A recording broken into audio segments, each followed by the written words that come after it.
Are you part of a craft group? If the answer is yes, you'll know how much fun it is to hang out with people with similar interests. If the answer is no, how do you find one, or how do you start one? First of all, you start looking in your local newspaper.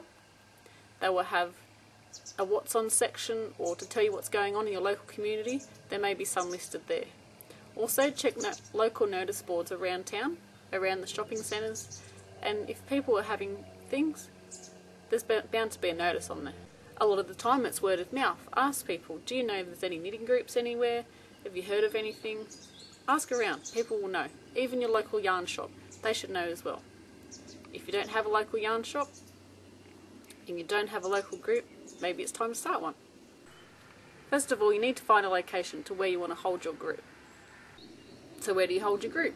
You could use it in the local hall.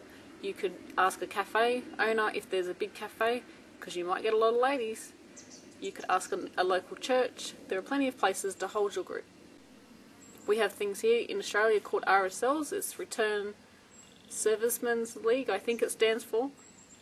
And they are open during the day and night time, so they're great places. They normally have a lounge, a big lounge area for people to sit, or a room that you may be able to hire out. We approached the club and we started off in a really small room with only 6 ladies. Then we got too big for that room, and they have an auditorium that they let us have for free. We are a charity group. We do donate to their local charity, so the club was willing to give us the room for free. So talk to your clubs. They might have a room they're not using, and they might want to let you have it for free. If not, the cost might be only small. How do you cover the cost if it costs something? You could get your members to pay $2 a week when they go, and this should cover the cost of the room. So how do you advertise your group? Most newspapers will have a free section for non-profit organisations. So you will be non-profit because you won't be making money out of your club. And they will let you put in a little advertisement for free. Also, I put up flyers around town. I asked to hang it in local shops, and local notice boards are great as well, because a lot of people look on there for, dogs for sale, garage sales. They're trying to sell something, they'll put something on there, so it's a good place, and it's free as well. The group I've been running has nearly been running for 4 years. This August, on the 7th I think it is going to be our 4th birthday. So I can't believe it's been 4 years since I started. And I started by putting an advertisement in the newspaper and flyers around town. 3 weeks I sat there by myself, like an idiot, waiting for someone to turn up.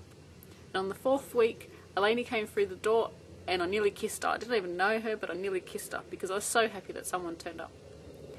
And the week after that, she brought her sister-in-law who had similar interests. She knits and crochets as well. And from there, it just started to grow. And over the next 6 weeks or so, a couple of months, there was about 6 ladies. And then we got too big for the cafe, so they asked us, do you mind if you find another place? Which is fine, because they need to have their customers sit down as well. So we found another place, and from there it grew from 6 ladies, and 4 years later we have over, I think it is about 35 ladies that come. Not everybody comes all at the same time. We meet every Wednesday, and we meet from 10 o'clock to 1 o'clock, just a few hours so that people can go home and have their lunch. And yeah, like I said, 35 ladies, and at one time there's normally 15 plus. And we have an absolutely fantastic time. I've learnt so much. There's only 2 ladies that are younger than me, and a lot of them are 60 plus, but do you know what? The age doesn't matter. We've all got similar interests and we have so much fun. We laugh a lot.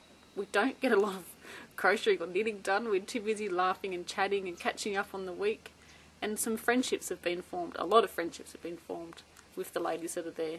A lot of people live by themselves. They might have had, the kids have moved out of home, or their husband may have passed away, and they just want to get out of the house and mingle with other people. And we have so much fun, so I highly recommend that if you don't go to a craft group, you start your own.